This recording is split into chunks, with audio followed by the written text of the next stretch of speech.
إن الحمد لله نحمده ونستعينه ونستغفره ونعوذ بالله من شرور أنفسنا ومن سيئات أعمالنا. من يهده الله فلا مضل له ومن يضلل فلا هادي له. وأشهد أن لا إله إلا الله وحده لا شريك له وأشهد أن محمدا عبده ورسوله. أما بعد، فإن خير الحديث كتاب الله وخير الهدي هدي النبي صلى الله عليه وسلم وشر الأمور محدثاتها وكل محدثة بدعة وكل بدعة ضلالة وكل ضلالة في النار. أعوذ بالله من الشيطان الرجيم. بسم الله الرحمن الرحيم. يا أيها الذين آمنوا اتقوا الله حق تقاته ولا تموتن إلا وأنتم مسلمون. يا أيها الناس اتقوا ربكم الذي خلقكم من نفس واحدة وخلق منها زوجها وبث منهما رجالا كثيرا ونساء واتقوا الله الذي تساءلون به والأرحام إن الله كان عليكم رقيبا. يا أيها الذين آمنوا اتقوا الله وقولوا قولا سديدا يصلح لكم أعمالكم ويغفر لكم ذنوبكم ومن يطع الله ورسوله فقد فاز فوزا عظيما. أما بعد، قال النبي صلى الله عليه وسلم: خيركم من تعلم القرآن وعلمه. تمام قسم کی تعریف، بڑائی و بزرگی اس وحدہ لا شریک خالق کائنات مالک ارض و سما کے لیے لائق و زیبا ہے، جو ہمارا آپ کا سب کا اس پوری کائنات کا خالق، مالک، مربی، مدبر اور پالنہار ہے۔ لاکھوں کروڑوں درود و سلام نازل ہو تمام انبیاء کرام پر، خصوصاً ہمارے اور آپ کے آخری نبی احمد مصطفیٰ محمد مصطفیٰ صلی اللہ علیہ وسلم پر، اور اس کے بعد رحمتیں اور برکتیں نازل ہو عموماً تمام مسلمانوں اور مومنوں پر، خصوصاً صحابہ کرام رضوان اللہ علیہم اجمعین پر۔ محترم سامعین، بزرگوں، دوستوں، عزیز ساتھیوں،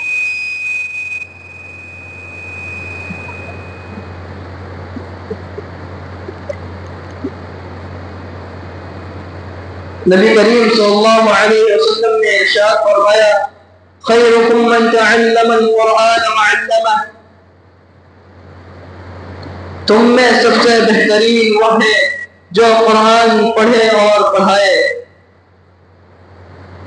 اور دوسری حدیث میں رسول اللہ صلی اللہ علیہ وسلم نے فرمایا: ان افضلکم من تعلم القرآن وعلمہ۔ رسول اللہ صلی اللہ علیہ وسلم نے فرمایا تم میں افضل وہ ہے جو قرآن کو سیکھے اور سکھائے۔ غور کریں، میں ہمت دلاتا ہوں ان لوگوں کو جو قرآن کی خدمت میں لگے ہوئے ہیں۔ میں قرآن کے حافظ سے کہنا چاہتا ہوں، اپنے دل کو چھوٹا کر لیا ہے۔ آپ اپنے آپ کو گھٹیا سمجھ رہے ہیں؟ جی نہیں، آپ کا مقام رب کے نزدیک سب سے بڑا ہے۔ آپ سب سے بہترین انسان ہیں۔ آپ کی عزت کوئی کرے نہ کرے مگر رب آپ کی عزت کرتا ہے، اس لیے مایوس نہ ہوئے۔ آپ دنیا کی ظاہری چمک دمک کی طرف نہ دیکھیے۔ اللہ رب العالمین نے اپنے قرآن کی خدمت کے لیے آپ کو چن لیا ہے۔ آپ سوچتے ہیں کہ کاش میں کوئی کھلاڑی ہوتا، کاش میں کوئی ڈاکٹر ہوتا، کاش میں کوئی انجینئر ہوتا۔ آج لوگ ڈاکٹر کی عزت کرتے ہیں، آج لوگ کھلاڑی کی عزت کرتے ہیں۔ قیامت کے دن رب سب کے سامنے آپ کی عزت کرے گا۔ قرآن سے دوری کی ایک اہم وجہ ہے کہ وقت نہیں ملتا، ہم بہت مصروف ہیں۔ مثلا ہم اپنی تجارت میں مصروف ہیں، ہم پڑھائی یا اسکول، کالج اور یونیورسٹی میں مصروف ہیں، ہم کام پر جاتے ہیں، اس لیے ہمارے پاس قرآن کا ترجمہ پڑھنے کے لیے وقت نہیں ہے۔ ہم سب یہ جانتے ہیں کہ کتنے وقت ہم اسکول، کالج یا یونیورسٹی میں لگاتے ہیں۔ ہم سینکڑوں کتابیں پڑھتے ہیں اور انہیں حفظ کر لیتے ہیں۔ امتحان میں بیٹھنے سے پہلے ہم کئی کتابیں حفظ کر لیتے ہیں، لیکن ہمارے پاس قرآن پڑھنے کا وقت نہیں ہے۔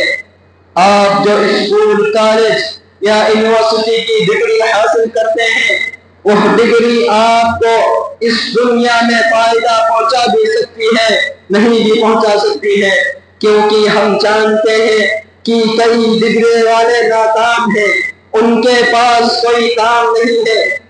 اگر ہمارا دوست ہمارے پاس خط انگریزی میں لکھتا ہے یا کسی ایسی زبان میں لکھتا ہے جو ہم نہیں جانتے، تو ہم کیا کرتے ہیں؟ ہم اس کے پاس جاتے ہیں جنہیں وہ زبان آتی ہے۔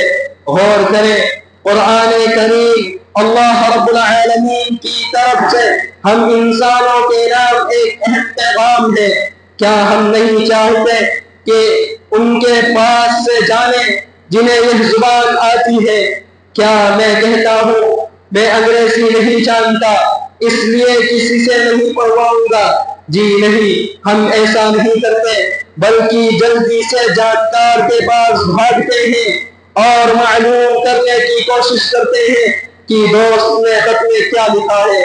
کیا انگریزی زبان ہماری ہے مگر ہم بولتے ہیں، ہمارے بچے آرام سے سیکھ جاتے ہیں، تو کیا ہماری زبان جو اللہ رب العالمین کی محبوب زبان عربی ہے، تو کیا ہم عربی سیکھنے کے لیے کوشش نہیں کریں گے؟ جب ہم اور آپ اپنے دوست کے خط کا ترجمہ کرنے کے لیے اتنی محنت کر سکتے ہیں، تو کیا ہمارا فرض نہیں بنتا کہ ہم جانیں کہ ہمارے لیے رب کا کیا پیغام ہے؟ اگر ہم آج عربی جانتے تو ہمارا دینی فائدہ ہوگا، ہم آرام سے قرآن پر غور کر سکتے ہیں۔ قرآن پڑھنے میں، قرآن سمجھنے میں بھی آسانی ہوتی۔ غور کریں، کھانے پینے کے لیے وقت ہے، گھومنے کے لیے وقت ہے، غلط کام کے لیے وقت ہے، کاروبار کے لیے وقت ہے، لوگوں کو بے وقوف بنانے کے لیے وقت ہے، لڑائی جھگڑے کے لیے وقت ہے، اخبار پڑھنے کے لیے وقت ہے، گھر کے تمام لوگوں کے ساتھ مل کر سیریل دیکھنے اور فلم دیکھنے کے لیے وقت ہے۔ بڑے افسوس کی بات ہے، جو چیز ہمیں دنیا میں کام آئے، مرنے کے بعد قبر میں کام آئے، آخرت میں رب کے دربار میں کام آئے، اسی کے لیے وقت نہیں ہے۔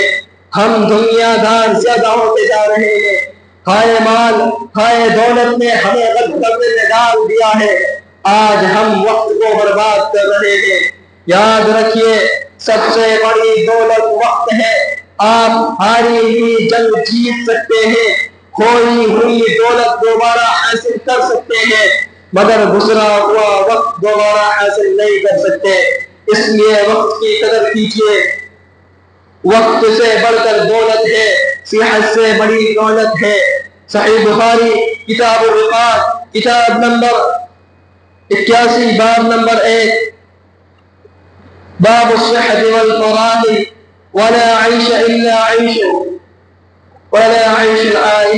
الآخرة، حدیث نمبر 6412، عن ابن عباس قال قال النبي صلى الله عليه وسلم نعمتان مغبون فيهما كثير من الناس، صحت والفراغ۔ عبداللہ بن عباس رضی اللہ عنہ سے روایت ہے کہ رسول اللہ صلی اللہ علیہ وسلم نے فرمایا، دو نعمتیں ایسی ہیں کہ اکثر لوگ ان کی قدر نہیں کرتے۔ پہلی نعمت صحت ہے اور دوسری فراغت، خالی وقت۔ غالب نے کہا تھا، تندرستی گر چاہو غالب، تندرستی ہزار نعمت ہے، وقت کی قدر کیجیے۔ المستدرک علی صحیحین للحاکم، کتاب الرقاق، کتاب نمبر 44، جلد نمبر 4، صفحہ نمبر 306، حدیث نمبر 7846۔ عن ابن عباس قال قال رسول الله صلى الله عليه وسلم لرجل وهو يعظه، اغتنم خمسا قبل خمس، شبابك قبل حرمك، وصحتك قبل سقمك، وغناءك قبل فقرك، وفراغك قبل شغلك، وحياتك قبل موتك۔ عبداللہ بن عباس رضی اللہ عنہ بیان کرتے ہیں کہ رسول اللہ صلی اللہ علیہ وسلم نے ایک آدمی کو نصیحت کرتے ہوئے فرمایا، 5 چیزوں سے پہلے غنیمت جان لو۔ شبابک قبل حرمک، نوجوانی کو بڑھاپے سے پہلے، وصحتک قبل سقمک، تندرستی کو بیماری سے پہلے، وغناءک قبل فقرک، مالداری کو غریبی سے پہلے، وفراغک قبل شغلک، خالی وقت کو مشغولیت سے پہلے، وحیاتک قبل موتک، زندگی کو موت سے پہلے۔ قرآن بہت مشکل کتاب ہے۔ قرآن سے دوری کی ایک اہم وجہ ہے کہ قرآن بڑی مشکل کتاب ہے۔ آپ غور کریں، جو کتاب لوگوں کی ہدایت کے لیے ہو وہ مشکل ہو سکتی ہے، ہم نے بول کر مشکل بنا دیا ہے۔ اللہ رب العالمین نے 4 مرتبہ کہا قرآن کریم بہت ہی آسان کتاب ہے۔ سورہ قمر، سورہ نمبر 54، آیت نمبر 17، 22، 32 اور 40۔ وَلَقَدْ يَسَّرْنَا الْقُرْآنَ لِلذِّكْرِ فَهَلْ مِن مُّدَّكِرٍ، اور بے شک ہم نے قرآن کو نصیحت کے لیے آسان کر دیا، پس کیا کوئی نصیحت حاصل کرنے والا ہے؟ اللہ رب العالمین نے کہا کہ قرآن آسان ہے اور ہم کہتے ہیں کہ مشکل ہے۔ میں پوچھنا چاہتا ہوں، قرآن میں ہے اللہ رب العالمین ایک ہے، کیا یہ مشکل ہے؟ کیا یہ بات سمجھ میں نہیں آتی؟ قرآن میں ہے آسمان ہے، کیا یہ بات مشکل ہے؟ قرآن میں ہے زمین ہے، کیا یہ مشکل ہے؟ کیا یہ بات سمجھ میں نہیں آتی؟ قرآن میں ماں باپ کی خدمت کرو ہے، کیا یہ بات مشکل ہے؟ قرآن میں اولاد کی اچھی تربیت کرو ہے، کیا یہ بات مشکل ہے؟ کیا یہ بات سمجھ میں نہیں آتی؟ قرآن میں ہے چوری مت کرو، کیا یہ بات مشکل ہے؟ قرآن میں ہے سود مت کھاؤ، کیا یہ بات مشکل ہے؟ قرآن میں ہے انصاف کرو، کیا یہ بات مشکل ہے؟ کیا یہ بات سمجھ میں نہیں آنے والی ہے؟ کیا سائنس کے بعض فارمولے سے مشکل ہے؟ یاد رکھیے گا، دنیاوی تعلیم کے لیے زیادہ پیسے خرچ کر رہے ہیں یا قرآن کی تعلیم کے لیے؟ جواب دیں گے کیا جواب دیں گے؟ میں بتاؤں آپ کو، قرآن پڑھنے والے اور پڑھانے والے کی تنخواہ کتنی ہے؟ نہایت معمولی۔ جتنا ہم میں سے بعض لوگ بیڑی سگریٹ پی کر پھینک دیتے ہیں، ہم شادی بیاہ میں نام کے لیے بہت خرچ کرتے ہیں، اور مولوی صاحب کو نکاح پڑھانے کا کتنا دیتے ہیں۔ کیا یہی عزت ہے حافظ قرآن کی؟ ہم مہنگا ٹیوشن قرآن سیکھنے کے لیے کیوں نہیں لگاتے؟ اب آپ ہی بتائیے، جو کتاب دنیا میں کام آئے، قبر میں کام آئے، آخرت میں کام آئے، اس کے لیے کوئی محنت نہیں، اس کے لیے کوئی پیسہ نہیں لگا رہے ہیں۔ جو صرف دنیا میں کام آئے، سارے پیسے اسی میں لگائے جا رہے ہیں۔ اب آپ ہی بتائیے ہم کیسے کامیاب ہو سکتے ہیں؟ قرآن سے دوری کی 7ویں وجہ بڑی علم کی وجہ سے، جدھر کچھ لوگ ایسے بھی آپ کو مل جائیں گے کہ بڑی عمر کا بہانہ بناتے ہیں کہ قرآن پڑھنے کا وقت چلا گیا، اب کیا قرآن سیکھے، لوگ مذاق اڑائیں گے۔ مگر یاد رکھیے عربی کا مقولہ ہے اطلب العلم من المہد الى اللحد، علم گود سے گود تک حاصل کرو، ماں کے گود سے قبر تک بھی علم حاصل کرے تو کم ہے۔ مجھے شکایت ہے ذرا ذمہ داروں سے بھی ہمارے بزرگوں کے لیے قرآن سکھانے کے کورس کیوں نہیں کرواتے۔ اور میں کہنا چاہتا ہوں آپ لوگ کوشش کریں تب لوگ جانیں گے۔ میں مبارکباد دیتا ہوں اس پروگرام کے ذمہ داروں کو کہ وہ گاہے بگاہے آپ لوگوں کے لیے ہلکی پھلکی محنت کرتے ہی رہتے ہیں۔ علم حاصل کرنے میں شرم کبھی نہیں، ہرگز نہیں۔ آپ جانتے ہیں جس نے کیا شرم اس کی پھوٹی کرم۔ علم حاصل کرنے میں حسد رشک ہونا چاہیے۔ ہم دکان پر بیٹھ کر ہمیشہ نوٹ گنتے ہی رہتے ہیں، ہم یہ نہیں کہتے عمر لمبی ہو گئی ہے۔ شرم محسوس کرتا ہوں کہ لوگ کہیں گے کہ نوٹ گن رہا ہے۔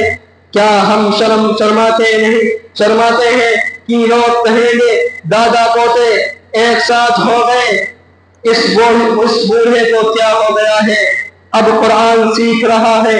کچھ لوگ ایسے بھی آپ کو مل جائیں گے جو مذاق اڑاتے ہیں، جبکہ ہونا تو یہی چاہیے کہ حوصلہ بڑھاتے۔ بہت خوب فلانے بھائی، آپ تو ابھی جوانوں جیسا حوصلہ رکھتے ہیں، اور یاد رکھیے گا آدمی کا دل ہمیشہ جوان رہتا ہے، جسم بوڑھا ہو جائے مگر دل کبھی بوڑھا نہیں ہوتا۔ آج سے کتنے لوگ قرآن سیکھیں گے؟ صحابہ اکرام بوڑھے ہونے تک سیکھتے تھے۔ امام بخاری نے کہا ہے، صحیح بخاری کتاب العلم کتاب نمبر 3 باب نمبر 15، باب اغتباط في العلم والحكمة، وقد تعلم أصحاب النبي صلى الله عليه وسلم في كبر سنهم۔ رسول اللہ صلی اللہ علیہ وسلم کے اصحاب نے بڑھاپے میں بھی دین سیکھا ہے۔ قرآن کو پڑھنے کے لیے وضو کی شرط، اور کچھ مسلمانوں کا خیال ہے کہ قرآن غیر مسلموں کو نہیں دینا چاہیے۔ کچھ لوگ ایسے بھی مل جائیں گے جو قرآن پڑھنا چاہتے ہیں مگر یہ خیال کرتے نہیں پڑھتے کہ وضو بنانا پڑے گا، اور کچھ مسلمان ایسے بھی ہیں کہ ان کا خیال ہے کہ قرآن کریم غیر مسلموں کو نہیں دینا چاہیے۔ یہ ہماری غلط فہمی ہے کہ قرآن صرف مسلمانوں کے لیے ہے، اسے غیر مسلموں کو نہیں دینا چاہیے۔ قرآن صرف عربوں یا مسلمانوں کے لیے نہیں بلکہ ساری انسانیت کے لیے آخری کتاب ہے۔ سورہ ابراہیم سورہ نمبر 14 آیت نمبر 1، اللہ رب العالمین ارشاد فرماتا ہے، الف لام را تلک کتاب انزلناه الیک لتخرج الناس من الظلمات الى النور باذن ربهم الى صراط العزیز الحمید۔ یہ عالی شان کتاب ہم نے آپ کی طرف اتاری ہے کہ آپ لوگوں کو اندھیروں سے اجالے کی طرف لائیں، ان کے پروردگار کے حکم سے زبردست اور تعریفوں والے اللہ کی طرف۔ سورہ ابراہیم سورہ نمبر 14 آیت نمبر 52 میں اللہ رب العالمین ارشاد فرماتا ہے، ھذا بلاغ للناس ولينذروا به وليعلموا انما هو اله واحد وليذكر اولو الالباب۔ یہ قرآن تمام لوگوں کے لیے اطلاع نامہ ہے کہ اس کے ذریعے سے وہ ہوشیار کر دیے جائیں اور بخوبی معلوم کر لیں کہ اللہ ایک ہی معبود ہے، اور تاکہ عقل مند لوگ سوچ سمجھ لیں۔ سورہ زمر سورہ نمبر 39 آیت نمبر 41 میں اللہ تعالی نے ارشاد فرماتا ہے، انا انزلناه عليك الكتاب للناس بالحق فمن اهتدى فلنفسه ومن ضل فانما يضل عليها وما انت عليهم بوكيل۔ آپ پر ہم نے حق کے ساتھ یہ کتاب لوگوں کے لیے نازل فرمائی ہے، پس جو شخص راہ راست پر آ جائے اس کے اپنے لیے نفع ہے، اور جو گمراہ ہو جائے اس کی گمراہی کا وبال اسی پر ہے، آپ ان کے ذمہ دار نہیں۔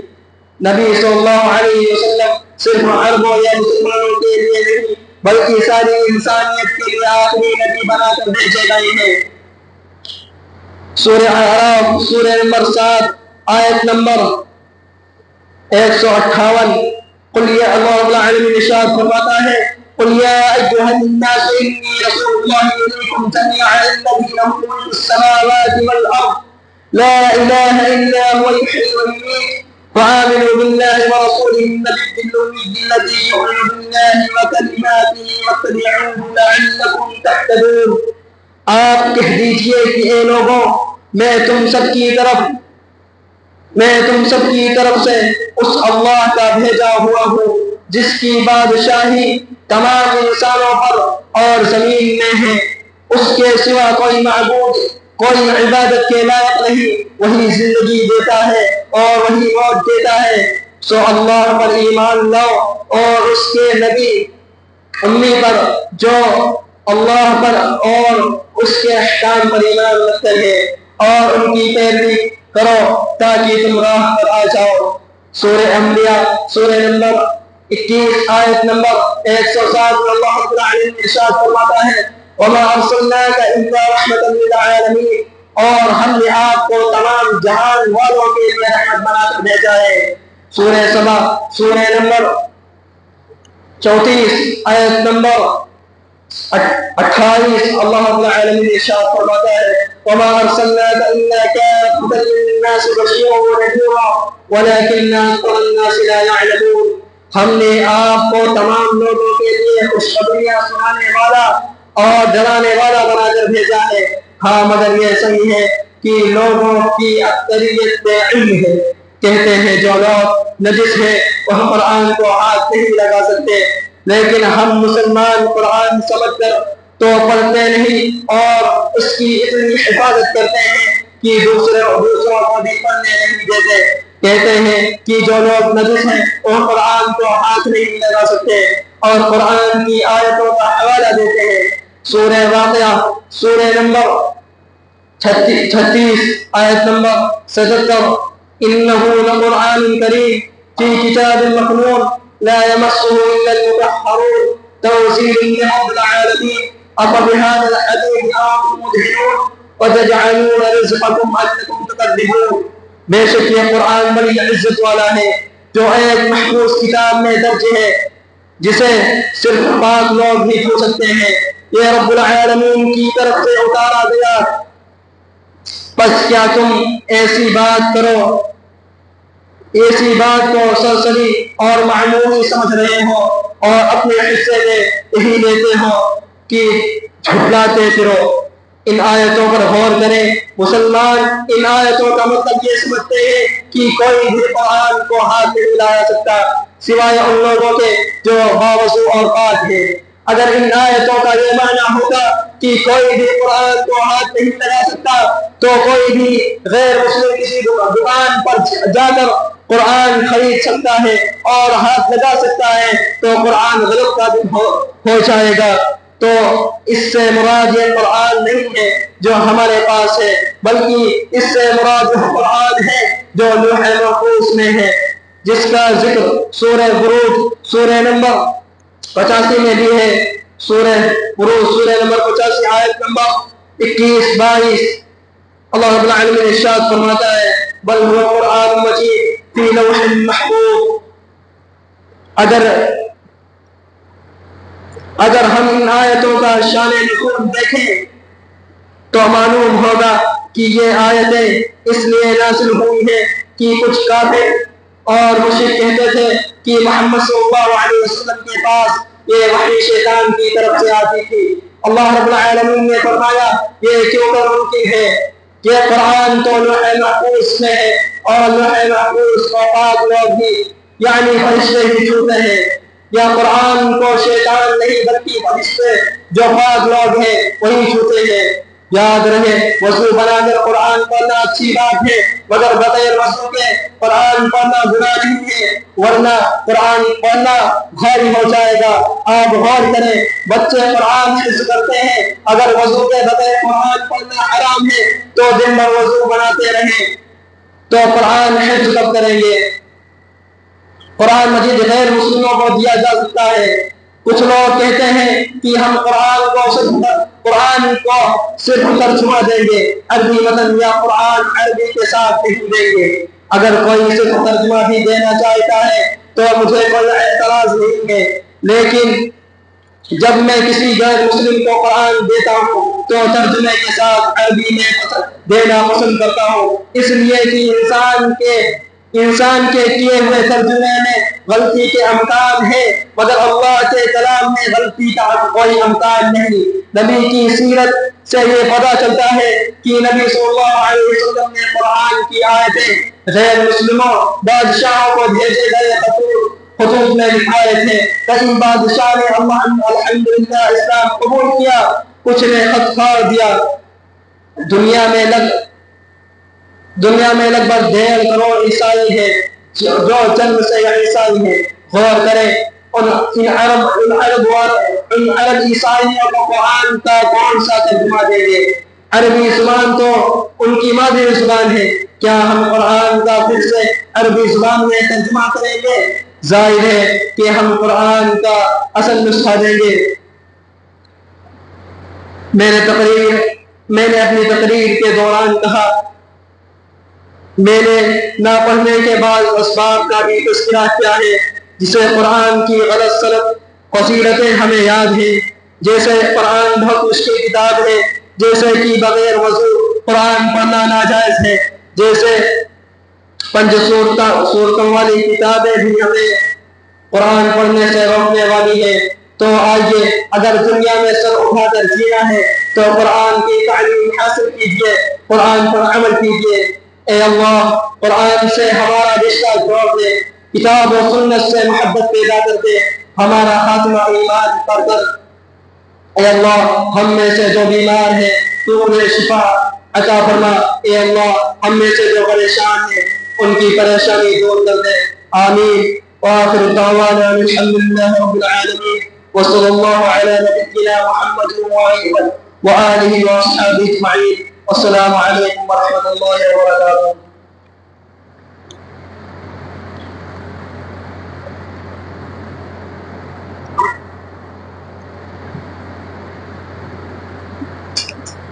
إن الحمد لله نحمده ونستعينه ونستغفره ونعوذ بالله من شرور أنفسنا ومن سيئات أعمالنا، من يهده الله فلا مضل له ومن يضلل فلا هادي له، وأشهد أن لا إله إلا الله وحده لا شريك له، وأشهد أن محمدا عبده ورسوله.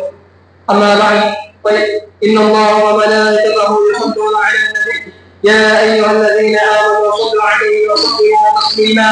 اللهم صل على محمد وعلى آل محمد كما صليت على إبراهيم وعلى آل إبراهيم إنك حميد مجيد. اللهم بارك على محمد وعلى آل محمد كما باركت على إبراهيم وعلى آل إبراهيم إنك حميد مجيد. عباد الله، اشكروا الله، إن الله يأمر بالعدل والإحسان وإيتاء ذي القربى وينهى عن الفحشاء والمنكر والبغي يعظكم لعلكم تذكرون. اذكروا الله أذكركم وادعوه يستجب لكم، ولذكر الله تعالى أكبر وأكبر.